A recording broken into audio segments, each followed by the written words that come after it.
Madam, ఈరోజు విశ్వ హిందూ పరిషత్ తరపున ఇక్కడ గాజుల పండుగ జరిగింది. పెద్ద ఎత్తున మహిళలు హాజరయ్యారు.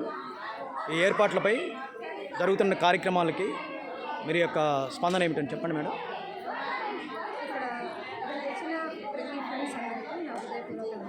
కొంచెం పెద్దమ్మ. నాగమణి మేడం గారికి హృదయ సుమాంజలి. మేడం గారు గాజుల పండుగని క్రియేట్ చేశారు. ఇప్పుడు అందులో గాజుల పండుగ చేసుకుందామనే ఆలోచన రావడం చాలా గొప్పది మేడం గారికి. తన గ్రూప్లో ఉన్న ఫ్రెండ్స్ అందరి కోసం చాలా కష్టపడ్డారు.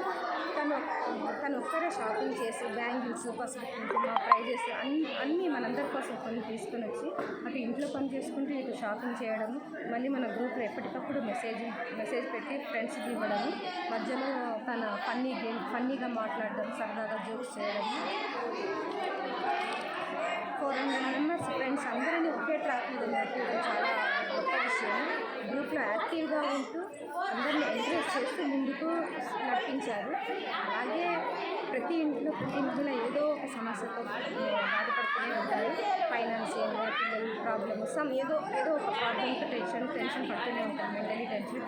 అప్పుడప్పుడు ఇలాంటి సరదాగా ప్రోగ్రామ్స్ పెట్టడం వల్ల కొంచెం రిలీఫ్ అవుతారు. అప్పుడప్పుడు మనం 10 మందితో హ్యాపీగా ఉండొచ్చు. అప్పుడు మనం కొంచెం మెంటల్గా, ఫిజికల్గా స్ట్రాంగ్గా కూడా అవుతాము.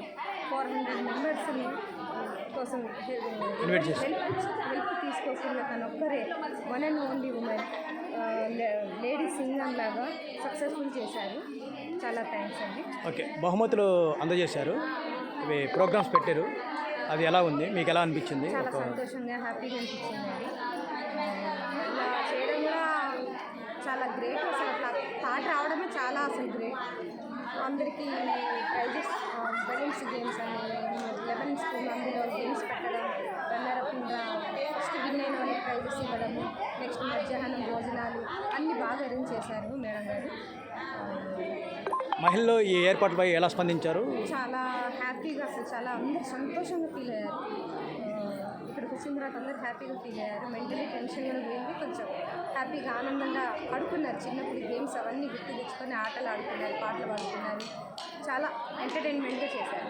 ఇలాంటి ఏర్పాట్లు అప్పుడప్పుడు చేస్తే ఎలా ఉంటుంది? మహిళలకి ఏ విధంగా సహకారం చేయొచ్చు? చాలా కొంచెం మెంటలీగా రిలీఫ్ అవుతారు. ఇంట్లో టెన్షన్స్ అవన్నీ ఉంటాయి కదా, బయటకు వచ్చేసరికి 10 మందితో కొంచెం హ్యాపీగా ఫీల్ అవుతారు, హ్యాపీగా ఎంజాయ్ చేస్తారు. కొంచెం ఫిజికల్గా స్ట్రాంగ్గా, బలంగా అవుతారు. కొంచెం ఫ్రెండ్షిప్ కూడా పెరుగుతారు. ఫ్రెండ్షిప్ పరిచయాలు అవుతాయి. ఈరోజు పాల్గొన్నటువంటి మహిళలు వారి యొక్క ఉత్సాహాన్ని చూస్తుంటే రాబోయే కాలంలో నాగమణి గారు విశ్వ హిందూ పరిషత్ తరపున ఏ విధంగా నిర్ణయం తీసుకుంటే బాగుంటుంది?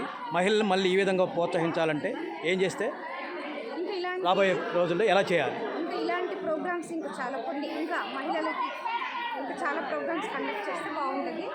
నెక్స్ట్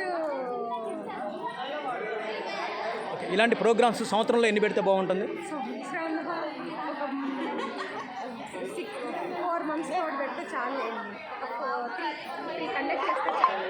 ఓకే, నా దృష్టికి వచ్చింది ఇలాంటి ప్రోగ్రామ్ చేస్తే బాగుంటుందని చెప్పేసి కొంతమంది మహిళలు నాతో అనడం జరిగింది. ఇప్పుడు మీ స్పందన ఏమిటంటారు? నా స్పందన అయితే చాలా నేనే చెప్తున్నాను. నేనే చాలా హ్యాపీగా ఫీల్ అయ్యాను. చాలా సంతోషంగా ఉంది. నాకు కొంచెం ఆనందలహగా బాగుంది. Okay, thank you madam. Okay.